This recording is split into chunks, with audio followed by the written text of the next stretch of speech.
हाता ग्राम सभा के विकास पर चर्चा करने के लिए हाता ग्राम सभा के वर्तमान ग्राम प्रधान लाल बहादुर प्रसाद उर्फ एलबी प्रसाद जी जुड़ चुके हैं। आज के इस विशेष कार्यक्रम में हम इनके विकास कार्यों पर चर्चा करने वाले कि इनके द्वारा कौन कौन से कार्यों को हाता ग्राम सभा के धरा पर उतारकर हाता ग्राम सभा को बेहतर बनाने में योगदान दिया जा रहा है। सबसे पहले स्वागत है आपका सर। स्वागत है आप सबका भी और आपके दर्शकों का भी।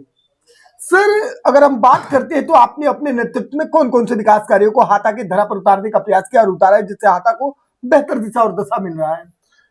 देखिए, सबसे बड़ी बात है, हमारे यहाँ जो भी पहले के प्रधान हुए थे लोग काम अपने अपने हिसाब से किए थे। कुछ ऐसे सड़कें था जो सड़क प्रयास करते हुए भी नहीं कर पाए थे लोग जी। उसको मैंने राजस्व की अपनी नॉलेज के हिसाब से, राजस्व की मदद से अच्छे ढंग से एकदम बारीकियां से मिला जुला के सबका जो रुका हुआ काम था उसको मैंने निकाल दिया। जी। अगर हम बात करते हैं तो आपने वैसे सड़कों का निर्माण किया जो कि ग्राम सभा में अब तक नहीं बनवाया गया था, उसको आपने बनवा करके कहीं ना कहीं ग्राम सभा में आवागमन में सुगमता लाया। लेकिन स्वच्छता पर आपकी क्या पहल रही है? स्वच्छता पर जैसे हमारे यहाँ गांव में हर रास्ते के किनारे किनारे छोटा छोटा नापदान बना के लोग पानी गिराते थे।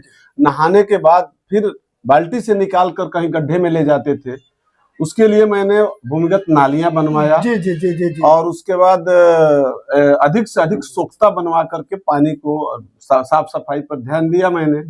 अच्छा खासा सफाई पर भी काम हुआ। अगर हम बात करते हैं तो आपने इतने सारे विकास कार्यों को धरा पर उतारा है, लेकिन वर्तमान परिवेश में अगर हम बात करते हैं तो आज प्रत्येक ग्राम सभाओं में आरआरसी सेंटर बनवाया जा रहा है। तो क्या हाता ग्राम सभा में आरआरसी सेंटर बना है? आरआरसी सेंटर बना है। जैसे कुछ काम अभी उसमें रह गया था, वो अधूरा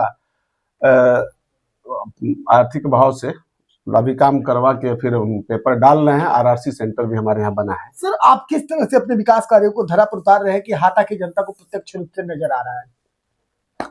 देखिए, कोई भी प्रधान अपना काम करेगा तो एक ही पावर है प्रधान को कार्ययोजना बनाना, और उसकी कार्ययोजना पर अपने हमारा गांव का जनता की टैक्स पेयर का पैसा है आया हमारे खाते पर, तो मुझे कहां लगाना है कि जनता को प्रत्यक्ष लाभ मिले और खुशी भी रहे और टिकाऊ रहे, ज्यादा दिन तक वो चलने लायक हो। बिल्कुल कि अगले काम कोई आए प्रधान तो अगला करे, उसी काम पर रिपीट ना करे, यह सोच करके मैंने काम किया था। बिल्कुल। तो लाइव के माध्यम से आपको आपके ग्राम सभा हाता की जनता भी देख रही है।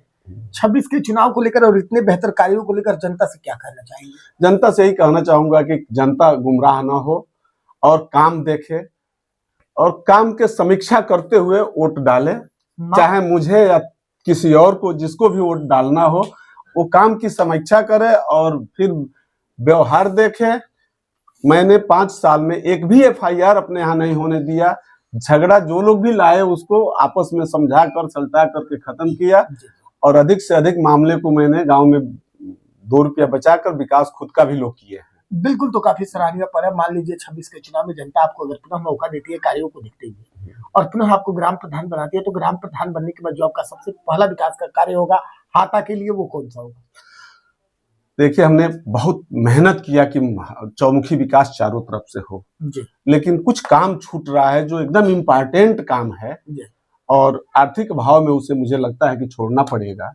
मेरा लालसा है कि जैसे छठ स्थान है और श्मशान घाट है, जहां लोग जा नहीं पाते थे, कोई अर्थी जाता नहीं था रास्ते के अभाव में और जंगल के कारण, उसको मैंने रास्ता और उसको साफ सफाई करा लिया। मुख्य काम है एक हमारे यहाँ अंत्येष्टि स्थल और छठ स्थान के रास्ते को मरम्मत और बढ़िया से बनवाना। उसके बाद शिक्षा पर मेरा विशेष जोर रहेगा कि भाई 2 विद्यालय हमारे यहाँ है, दोनों का अब पैसा हो तो मैं उसको भी ठीक ठाक से व्यवस्था दे दूं, सुव्यवस्थित करेंगे। बिल्कुल, काफी सराहनीय पहले। चलिए जी, चैनल से जुड़ने के लिए और अपना कीमती समय देने के लिए बहुत बहुत धन्यवाद आपका।